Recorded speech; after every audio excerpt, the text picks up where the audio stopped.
Pemirsa, bencana alam gempa bumi dan gelombang tsunami 24 Desember 2004 silam menyimpan sejuta luka dan air mata bagi masyarakat di Provinsi Aceh, termasuk Dr. Zainal Bakri, dokter spesialis kandungan yang terjun langsung menangani korban tsunami kala itu.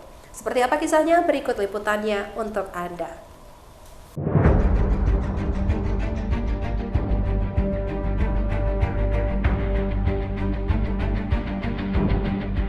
19 tahun sudah bencana alam gempa bumi dan gelombang tsunami Aceh berlalu. Namun tragedi yang menelan ratusan ribu jiwa dan meluluh lantakkan harta benda hingga kini masih membekas di ingatan masyarakat Aceh dan dunia. Salah satunya seperti yang dirasakan dokter spesialis kandungan Zainal Bakri, pemilik rumah sakit swasta Harapan Bunda yang terletak di Desa Setui, Kecamatan Baitur Rahman, Kota Banda Aceh. Kala bencana tsunami, Zainal tetap membuka rumah sakitnya di saat semua fasilitas kesehatan di ibu kota Provinsi Aceh lumpuh total. Alasan kemanusiaan dan panggilan jiwa demi membantu sesama mendorong Dr. Zainal Bakri rela tidak dibayar untuk menyelamatkan jiwa korban yang masih selamat dari hantaman gelombang tsunami Aceh. Dari pengakuan Zainal, bersama para medis di rumah sakit tetap membuka pelayanan agar bisa membantu ratusan korban yang masih selamat, mulai dari pasien terluka akibat hantaman benda tajam hingga pasien yang selamat akibat tersapu gelombang tsunami. Jadi kebetulan pada hari itu saya juga masih banyak merawat pasien. Pasien saya cek itu, pasien yang merawat dari kemarin-kemarin itu masih banyak. Kemudian rumah sakit pun tidak ada yang rusak, semua oke. Pegawai pun saya lihat ada. Dan saya tidak membayangkan ini begini hebat. Saya pikir seperti biasa, paling-paling 1-2 hari saja ini orang datang ke rumah itu berobat.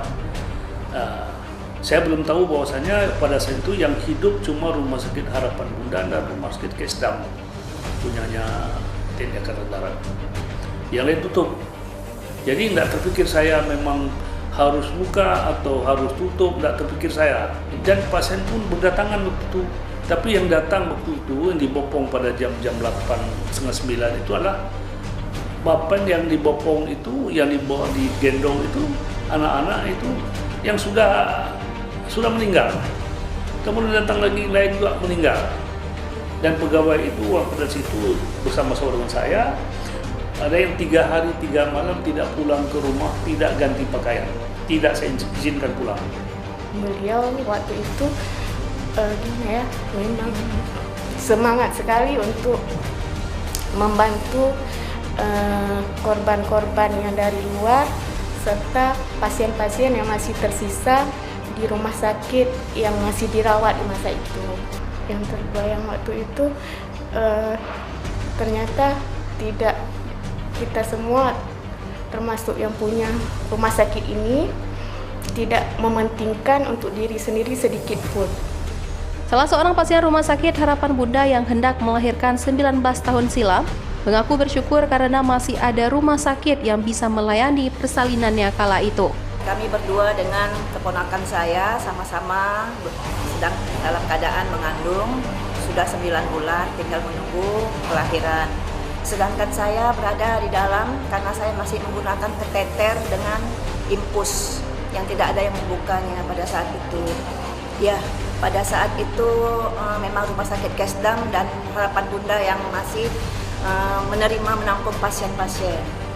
Jelas sekali terbantu sekali karena pada saat itu memang kita membutuhkan rumah sakit ya, semua orang pada saat itu membutuhkan rumah sakit. Panggilan kemanusiaan menolong sesama dalam berbagai kondisi, terutama untuk menyelamatkan nyawa, menjadi kepuasan batin bagi sejumlah para medis yang berjibaku pada 26 Desember 2004 silam di Bumi Serambi, Mekah. Dari Kota Banda Aceh, Syukri Syarifuddin, iNews melaporkan.